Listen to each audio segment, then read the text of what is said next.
Hey guys, welcome back to Season 5, Episode 8 of the For the Generation podcast. We are your hosts, Alexa Gomez. And Natalia Velasco. And today we're doing our final episode of our 3-episode series, First Gen Through the Years. And our guest today is Emil. Woo! Hello. Emil Sol is currently the program coordinator of the Center for Service and Justice at Loyola High School of Los Angeles, his alma mater. He is also a graduate of LMU's class of 2022, where he earned his bachelor's in Spanish. He is also set to earn his master's in educational studies, also from LMU this May. Congrats. Can't get rid of me. While at LMU, Emil was heavily involved in First to Go. He worked for First to Go all 4 years of undergrad and was the lead administrative coordinator and a peer facilitator. He was also featured in the 3rd episode of For the Gen Season 3. Yay, we're so happy to have you, Emil. Thank you for having me. I'm excited. Of course. Okay, so for our first question, what does being First Gen mean to you? Ooh. Okay, so the answer that I would give whenever I would get asked this question is a little cheesy, a little corny. To me, being First Gen is everything because it's a complex identity, and it depends on like what time of year it is, how your experience is going. But for me, now currently, being First Gen means just being able to create your own story and have that be something that another person in a future generation can look to and say, because this person did it this way, I may not have to replicate it exactly, but I now have a foundation where I know I can get to a finish point, and I know that it is possible. So it's really being an inspiration and just being able to create an opportunity for someone else. Although you may not be creating it directly, it's just planting those seeds in the next person. Yeah. Yeah. And how has being First Gen impacted your post-college experience? Ooh. So I'd say the work that I do now is significantly influenced by me being First Gen and the experience that I had being a First Gen student here at LMU. Apart from my position as program coordinator, I'm also a co-moderator for our version of a First Gen club called the First Gen Student Association, a club that was started my freshman year in high school. Now I've come back and am helping to co-moderate the club and working with First Gen students or soon-to-be First Gen students at the high school level. So that's how I got my start in education also. I was a summer TA for a summer bridge program for rising ninth grade students who are set to become First Gen college students. Some of your cohort members were the first students that I worked with. That's crazy. And it's something that I've been doing every year, and it's stuff that I continue to do. It was my first teaching gig. I was teaching a summer reading class this summer for my First Gen students, and I've just been a part of their journey from the very beginning. And I really think that like it got me started on my own First Gen identity, made me learn what it meant to be First Gen just as someone going into college. Yeah. And it also helped me become a mentor for the people that I would meet during my college career. And now in my actual career, it's stuff that I'm still doing. Now I get to prepare students just at the high school level to have more tools in their tool belt when they leave. So super cool. It's exciting. I think that's cool that like a high school has like a First Gen program. Yeah. It's not very common. Yeah, it's not very common. Which, fun history, the First Gen program at Loyola High School is kind of directly a product of the First to Go program here. Oh, wow. So the First Gen program at Loyola was started in 2015, my freshman year of high school, but the planning for that really started towards the beginning of First to Go's life. So First to Go was established in 2010, and in that time, Dr. Latanya Reese-Smiles and my other co-moderator, Dr. Gina Liberati, became friends, and a lot of students at the high school were really curious about like what it meant to be first gen and like what is this identity that I've just learned about and what does it mean. So a group of faculty and staff members from Loyola came to First to Go, actually in the ARC. Wow. So if any of you have seen LT's presentation, there's a slide in there talking about the history of the First Gen program at Loyola. And when I started high school, I started seeing First to Go posters in a lot of my classrooms. So from the very beginning, First to Go has been in my educational life. Wow. That's super cool. So I'm like very much invested in this community and product of this community. But yeah. That's So super cool. how did the First to Go program help you adjust to college? I think by just giving me a set foundation, just like a secure space that I knew going into college, because I didn't have a first gen program in high school when I was coming in. It started the year after me. So not having that kind of taught me that I did need it, and then working with the summer program taught me that this is something that I kind of need to do in order to be successful in college. And being a part of First to Go kind of opened so many opportunities for me. I started working at First to Go even before I started my classes here. I got hired like a week or two before my orientation as a scholar. Oh, wow. So I've been with the program like every single waking moment of my college career. And it helped me kind of develop my leadership even further. Because in high school, I would just do the bare minimum that was needed. I would still be involved in leadership opportunities, but I wasn't always the one to initiate projects. I was the one supporting, and I was very much in the mentality of like, I'm not going to be the one to start it, but I'll be a part of it, and I'll like be an active member of whatever community. But once I started getting involved in First to Go, Lexi would actually get me into these opportunities that I would never have imagined for myself. Like I'd be in panels with like really cool people.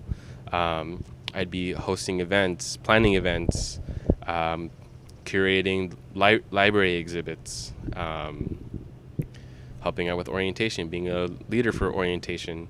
And First to Go introduced me to a network.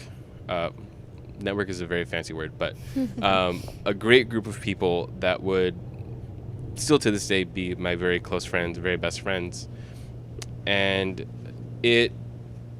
by introducing me to them, I was able to get involved in like all the spaces that I was involved with here as a student, like El Espejo, Module Service Org, LSU, Mecha, all those different clubs. And it got me excited to actually want to be a leader and kind of develop that further. So I don't think I'd be where I am today without First to Go. Yeah, nice. What would you tell yourself a year ago about your experience in getting your master's? Ooh, it's a lot different than undergrad. Obviously, it's a different type of degree program. Right. But really, the difference is I had to become comfortable with having free time. That's not something that I was used to as an undergrad. I would fill up every moment of my time that I could, just because that was the college norm. Like you go to your classes during the day, or you have like a night class, and then all your social life really happens at night, whether it be like doing homework in the den or Starbucks with your friends, or like just getting work done, going to club meetings. Like those were always constants. And so for me, the biggest adjustment and like what I would have told myself a year ago was like, know what to do when you go home and you have no meetings to go to, just you and your home. That was probably one of the biggest like adjustments so far. And actually, the other crazy part is I wasn't planning on working full time during my grad program. My original plan was just to focus on my 1-year program and just be a student. But then the opportunity came up, and I really thought to myself, like, is this something that I'm ready to do now? And after a lot of reflection, I was like, if not now, then when? Yeah. And I've always had it in my mind that I was going to work at Loyola at some point. So I figured, okay, like this is my opportunity right now. Why not just take it? Which was not something that I expected a year ago. And I think the other major part is just being okay with only being here sometimes, not always. Even though I was commuting and kind of the course load is a little bit similar, I was here every day, even during my final year as an undergrad. But I've kind of started to establish that work-life school balance, and part of that was kind of being strict with myself and like, okay, maybe I don't need to be on campus every day. Like I have class once a week, but I also know how busy my schedule can get, so I'll limit myself to just being here 2 days a week instead of the full 5, and that's really helped a lot. But that's not something that I would have envisioned for myself a year ago. Yeah, for sure. Can you tell us a little bit about like applying to LMU, like, and to get your master's? Like, how was that? Yeah, so I'm part of a specialized program called the 4+1 master's program through the School of Education. It's something that's only offered to LMU students because in order to get that +1, you have to take classes during your final year of undergrad. So I applied to my program my junior year. And it's something that they talk to us about, or they present to us during our sophomore year education classes. They come in and say, hey, this is something you can apply to eventually if you're considering getting a master's degree. And there's a lot of benefits to doing a one-year program, especially having done a teaching credential program as an undergrad. Most of those happen in graduate school. So it kind of allowed me to get a master's degree and my credentials in a shorter amount of time than if I would have done the traditional bachelor's and then a 2-year master's route. Financially, it was also a much better option because, as you guys know, with tuition, it goes up every year by a certain percentage. So by only being here an additional year, I don't have to worry about like the additional percentages of tuition going up. And the application process, it was over online learning. So it was the year that we were fully online, the 2020-2021 school year, which was your guys' senior year of high school. So that whole process was like, I did group interviews over Zoom. It was a lot less kind of time consuming than a traditional application because my letters of recommendation were from current professors that I was having, and they were sending their documents from LMU to LMU. I still had to send my transcript and like pay for that. But it's a lot easier in the same It was a lot easier in that it was essentially an internal application, and because I was an internal applicant or an LMU student applying to an LMU program, I didn't have to pay an application fee. Which was a small little perk, and it just ensured that I would have a plan after I graduated. And it was a lot easier than applying for undergrad, just because, you know, I guess depending on your career and what you're interested in, grad school is kind of optional. Of course, it depends on what profession you're going into, whether it be law or medicine, or education even. But just in general, grad school is one of those things where I knew, like, I'll do it at some point. And yeah, it was a lot easier. It was a lot less stressful than undergrad. I guess because there were less stakes at play. Like when you're first standing, you're applying to undergrad, it's like, okay, I'm working my whole life to this moment, and this is going to determine what my future looks like. Well, once you get to that point and you're already there, and it's like, okay, I have some flexibility with my next steps. And just having an opportunity like that really just made things feel a lot easier when it came down to finishing undergrad. It was just weird being a dual enrolled student that was both undergrad and grad student at the same time. Yeah, that's crazy. Because I was getting 2 sets of emails sent to my inboxes. I can't imagine. It also made it a little weird when people would ask, like, what's your major? It's like, well, undergrad me is a Spanish major with an education minor. Grad student me is Master of Arts with Educational Studies. That's So crazy. it was like 2-in-1. So whenever they would ask like, what's your major? It's like I would have to Specify. specify. Yeah. That's But- super cool. Yeah. What has motivated you to pursue your studies? So I think in continuing to grad school, one of the main reasons why I chose my current program is, like I was mentioning before, traditionally to be a teacher, you have to go do a 2-year master's program, or if you do a different program, but usually 2 years after undergrad is when you go into a program.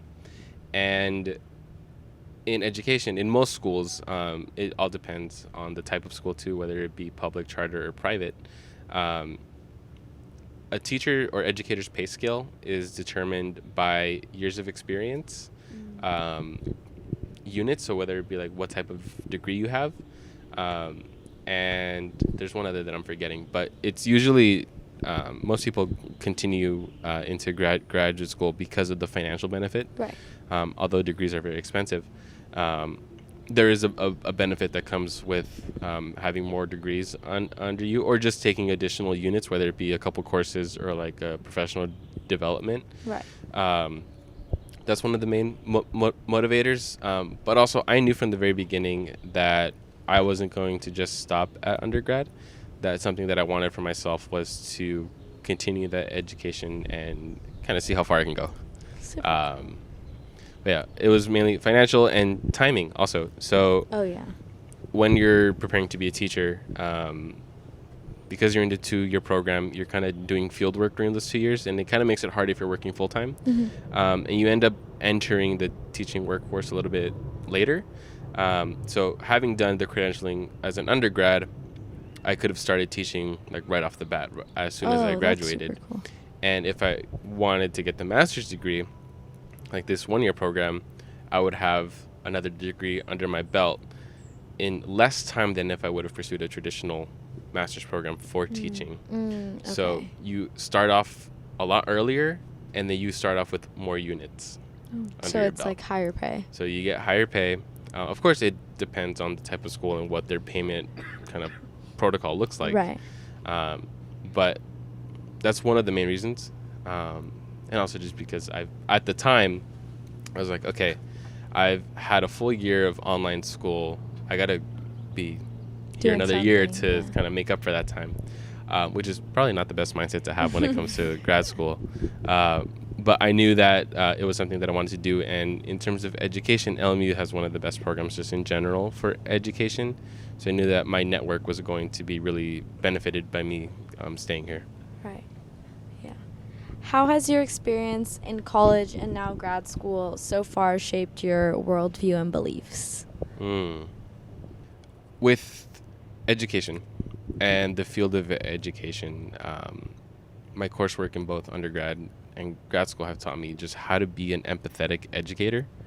And really, a valuable education is one that's rooted in love, compassion, and empathy, and just overall care.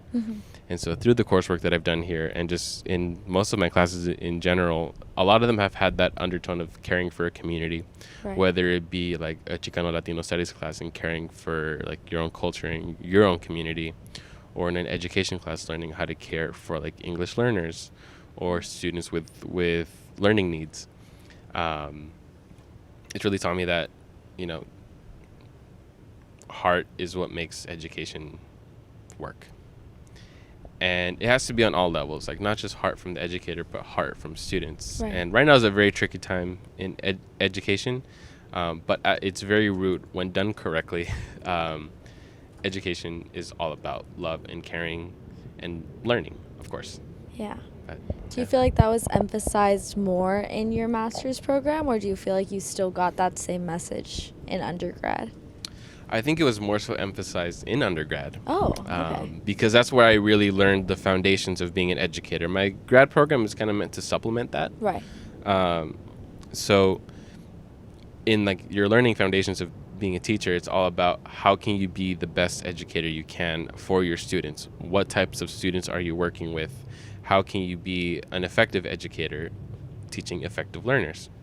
And so a lot of it is like teaching you the tool belt and a lot of the skills needed just to be a teacher that can teach. And one of the very first things you hear in teaching classes is care for your students, show them that you care, because if they see that you care, they will care. Like, and it's been something that I've seen just firsthand, and I've experienced also. My favorite teachers were the ones who, like, without even saying it, they kind of just demonstrated that they cared about U.S. students, or like cared about just teaching in general, and were just having fun with it too. And so that's something that I always kept in the back of my head while I was preparing to be a teacher and like doing like sample lessons. Is just show the kids that I care, and that I'm like invested in what I do, which, you know, at times does take up a lot of your energy. Right. Yeah. And as with any career, you have to preserve your energy so that you can still function. Yeah. So some days are easier, some days are harder, but ultimately it comes down to just passion for teaching and passion just for being like a supportive person for students. Right. Yeah. Has your perspective on your future career goals evolved since starting college? Like, was it completely different? Oh, absolutely. Absolutely. Yeah, when I came into college, I knew that I was going to go into teaching, and I knew that was going to be just my set, like, okay, I'm going to work and be a Spanish teacher at the high school level. Point blank, that's what my career is going to look like. But it was through working with First to Go that I kind of fell in love with program coordination. And I was thinking back to my experience working with the First Gen program at Loyola High, and that's when I started thinking, like, I kind of like working with students outside of the classroom. Like, it doesn't always have to be just about like the future tense in Spanish, or like grammar and like accents, which I love. I'm a big nerd about Spanish grammar and literature. Like, I can talk about it all day if I could, and I do sometimes. Real. But it really taught me that there's more to education than just opening a textbook. And I just started having fun planning programs, and kind of learning that I could do it was really cool. Yeah. Like working. So when I started working at First to Go, we were only a team of 3 students. It was myself, Ivan Franco, and Daquan Bass.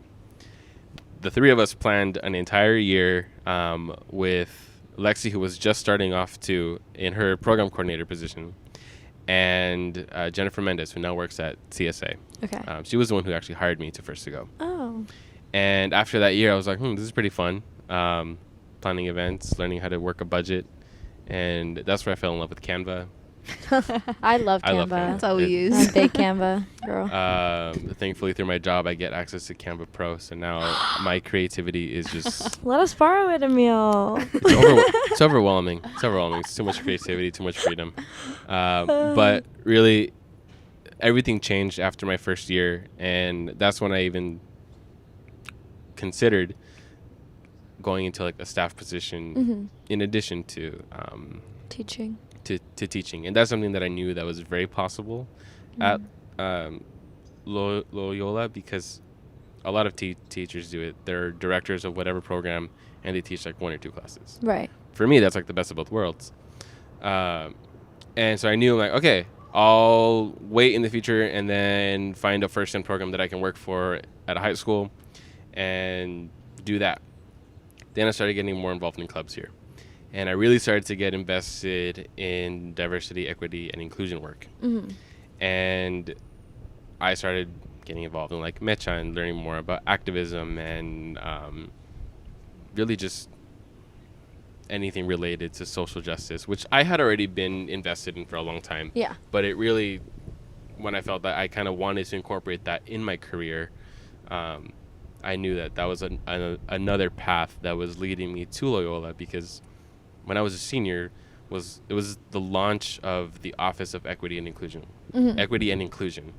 which at the high school level is just unheard of. Yeah, that doesn't. Still for now, to some degree, especially at a private Catholic school. Like at the time, like when I came into high school, like there were no discussions about like diversity, equity, and inclusion to the extent that it is now. Right. And I think it's great.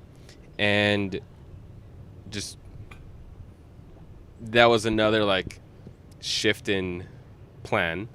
And that kind of really shaped how I wanted to form my teaching and kind of where I wanted to work as a teacher, which, spoiler, I'm not working as a teacher currently. I'm wow. a staff member. That could change in the future. You never know if they'll ask me to take on like 1 or 2 periods, but I love my job as a staff member. I still get to work with a lot of students, and it's fun. And yeah, so just again, I wasn't planning on working full time right out of college, so it just shift again. So it evolved from just teacher to working full time as a program coordinator, and maybe one day teaching a few classes because I have a license that says I can. That's super cool. Would you ever want to do something like that, like in higher education, like First to Go, or you prefer the high school level? So I prefer high school. Okay. I guess because I'm still too close in age to college, and that it's makes a little weird. sense. But at this point, based on life experience and what I've learned, what I say now can probably change in a few years. Right. But for right now, I see myself staying at the high school level because I think it's still a fairly new area in terms of like supporting students in like diversity, equity, and inclusion. Like first-gen programs. It's still a very new thing, and I'm really happy to be like in like the foundation of that. It's exciting. That's super cool. So what does like a typical day for you look at Loyola? Every day is so different, but I show up to my parking spot, I get out of my car, walk to my office, and there's already a group of students just waiting for me at the door. They're like, "Why aren't you letting us in your office?" Like, we've been out here in the cold. And I really benefited a lot from having staff members that I could kind of just be around when I was a student. Like, just open door policies were just amazing. And so I've kind of turned my office into like just like a space where students can just go in during their lunch and recess and just hang out with each other. I'm in what's called a student-facing office, so my like peak times are morning, recess, lunch, and after school. So while the students are in class, everything's quiet. That's when I do my meetings, whatever like tasks I have to do. Always get done just during those times, because there's no way I'm gonna get work done if there's like 25 students in like my center. So I guess the most common day, like if I had to describe like a standard, it'd be I get to my office, the kids are in the center in the morning, doing their homework that they procrastinated on for their first period class.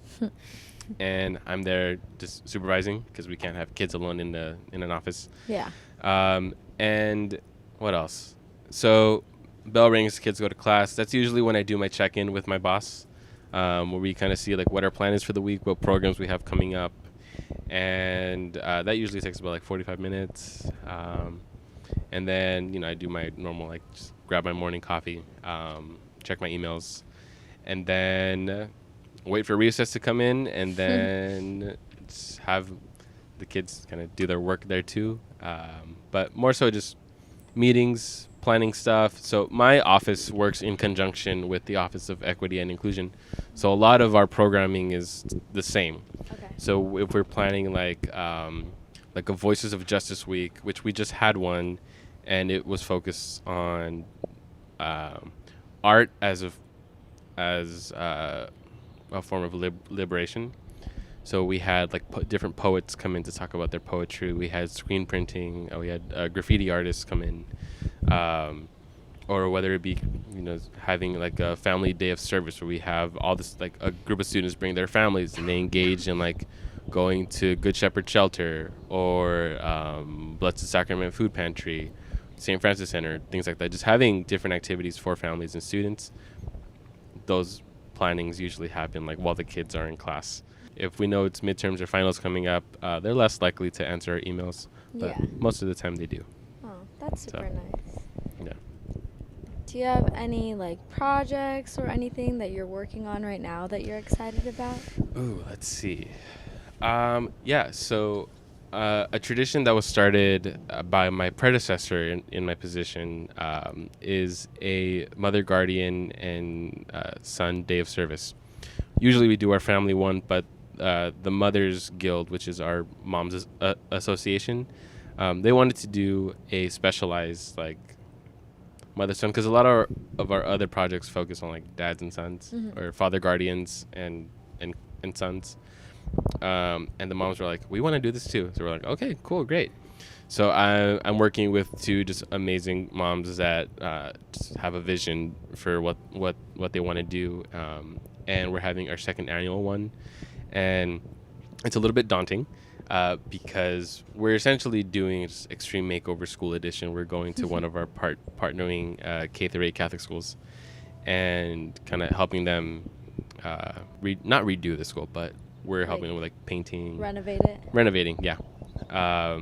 So that's something we're planning. We're looking at about 150 people. Oh, wow. Helping out. It's a very big event. That's just one that's in May coming up. But in terms of like a solo project, I usually run a HSBT tutoring program, which is done through my department. So for those of you that don't know what an HSBT is, it's the placement test that you take to get into usually the private Catholic high schools, which I took it when I was applying to high school. I'm assuming you all took it when you were applying to high schools. We offer that tutoring program to historically low-income Catholic schools for the 8th graders. And we run that program through our office, and we host it at school. So it takes time to like order like 300 plus books, and we provide all the resources. That's just what's going to take my time up in the summer. But are you planning on doing any more schooling, or? Probably. Yeah. Knowing myself, I do see myself getting an EDD at some point, which is a Doctor of Education. Who knows? You guys might. Well, no, I think you guys would be graduated by then.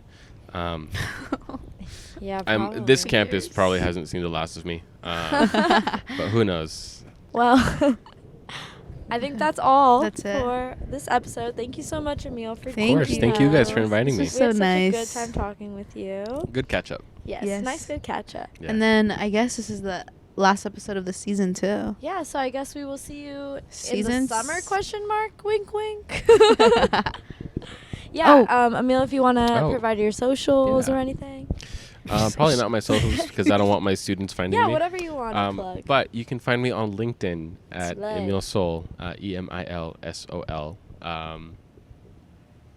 You can find me at the Center for Service and Justice at Loyola High School of Los Angeles at loyolahs.edu.